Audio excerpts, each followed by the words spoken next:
BNP যত মিথ্যাচার করে, সরকারের উন্নয়ন নিয়ে অপপ্রচার করে, তাদের শাহবাজ শরীফের বক্তব্য থেকে তাদের প্রকৃত সত্য অনুধাবন করা, তাদের শিক্ষা নেওয়ার অনেক কিছুই আছে। পাকিস্তান আজ বাংলাদেশের উন্নয়নের প্রশংসা করে, অথচ বাংলাদেশের বিরোধী দল উন্নয়ন দেখতে পায়। তারা দিনের আলোতে রাতের অন্ধকার। দেশের উন্নয়ন নিয়ে এত হীন মনোবৃত্তির পরিচয় তারা দিচ্ছে। বিএনপিকে ছাড়াই দেশের গণতন্ত্র, নির্বাচন ভালোভাবেই এগিয়ে যাচ্ছে। আমরা আশা করি উপজেলা পরিষদ নির্বাচনও নিরপেক্ষভাবে শান্তিপূর্ণ পরিবেশে অনুষ্ঠিত হবে। জনগণ নির্বিঘ্নে ভোট প্রদান করবে।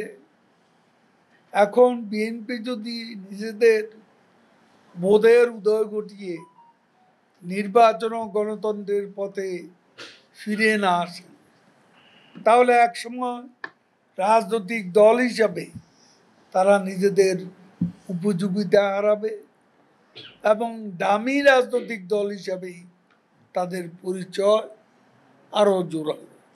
বাংলাদেশে যত কারাগার আছে, এই কারাগারের ধারণ ক্ষমতা কত, আর বিএনপি যে 60 লাখ লোকের কথা বলে, এই দুটা সংখ্যা মিলিয়ে এখন কারাগারের ধারণ ক্ষমতার বাইরে বিএনপির এত লক্ষ লোক কোত্থেকে গিয়ে কারাগারের মধ্যে কিভাবে থাকে, এটাই তো আমাদের জানা।